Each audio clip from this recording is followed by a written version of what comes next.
बिहार से बड़ी खबर आ रही है और खबर यह है कि नीतीश कुमार राज्यसभा के लिए नामांकन दाखिल कर सकते हैं। पर्चा भरते समय गृह मंत्री अमित शाह भी उनके साथ मौजूद रहेंगे। बिहार से इस वक्त की बड़ी खबर, नीतीश जाएंगे राज्यसभा। लगातार अटकलें लगाई जा रही थी, क्या राज्यसभा वो जाएंगे या नहीं। इन सब के बीच ये बड़ी जानकारी सामने आ रही है कि राज्यसभा वो जा सकते हैं, पर्चा भर सकते हैं। हालांकि जो 5 सीटें राज्यसभा की, उसके नामांकन का आज 5 मार्च को आखिरी तारीख है। 2 नाम पहले घोषित कर दिए गए थे। राष्ट्रीय अध्यक्ष नितिन नवीन का भी नाम इसमें शामिल रहा। इन सबके बीच नीतीश कुमार को लेकर जब नाम सामने आया तो बिहार की राजनीति सबसे ज्यादा गर्माती हुई नजर आई। इन सबके बीच अटकलें ये भी है कि भारतीय जनता पार्टी का चेहरा नए मुख्यमंत्री के रूप में शपथ ले सकते हैं, तो वहीं नीतीश कुमार के बेटे उप मुख्यमंत्री बन सकते हैं। आपको बता दें कि नीतीश कुमार जब राज्यसभा उनके जाने का हालांकि जब जिक्र हुआ तो केंद्रीय मंत्री गिरिराज सिंह से भी सवाल किया गया। हालांकि उन्होंने इसे होली का मजाक जरूर बताया, लेकिन अब ये बड़ी जानकारी जहां पर नीतीश का आज नामांकन हो रहा है।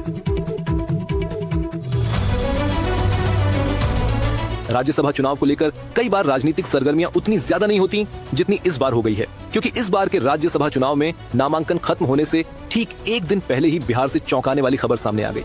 बिहार में 10 बार सीएम पद की शपथ लेकर कुर्सी संभालने वाले नीतीश कुमार अब राज्यसभा की कुर्सी पर बैठने की तैयारी में हैं। आज बिहार के सीएम नीतीश कुमार राज्यसभा का पर्चा भरेंगे।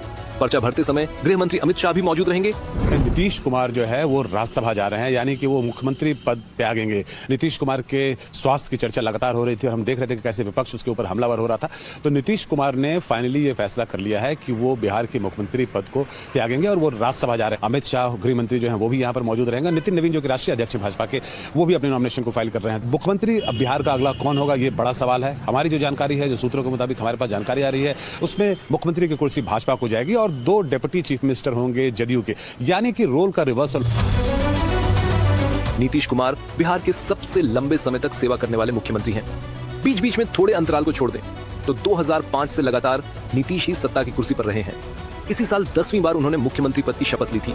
अब बिहार में राज्यसभा चुनाव के इस भूचाल के बाद कई अनसुलझे सवाल खड़े हो गए हैं। सवाल नंबर 1, आखिर नीतीश कुमार ने अचानक ये फैसला क्यों लिया। सवाल नंबर 2, नीतीश कुमार के बाद अब बिहार में सीएम की कुर्सी कौन संभालेगा। बीजेपी से कई नेता मुख्यमंत्री पद की दौड़ में, उप मुख्यमंत्री सम्राट चौधरी और केंद्रीय गृह राज्य मंत्री नित्यानंद राय के नाम सबसे आगे। हालांकि जेडीयू अपने सीएम के लिए भी जोर डाल सकती है। इन 2 सवालों के अलावा एक और मुद्दा अब बिहार के सियासी गलियारों में जगह बनाने लगा है, और वो ये है कि आखिर मंत्रिमंडल में सीटों के बंटवारे का फॉर्मूला कैसे तय होगा। आमतौर पर गठबंधन सरकारों में सीटों का बंटवारा विधायकों की संख्या के आधार पर होता है। अगर भाजपा के पास विधानसभा में ज्यादा विधायक हैं, तो स्वाभाविक रूप से उसे ज्यादा मंत्री पद मिलेंगे। माना जा रहा है कि भाजपा अपने कोटे से प्रमुख विभाग जैसे गृह, वित्त, सड़क निर्माण और ऊर्जा अपने पास रखना चाहेगी। अगर मुख्यमंत्री पद भाजपा के पास जाता है तो बिहार की राजनीति का समीकरण बदल जाएगा।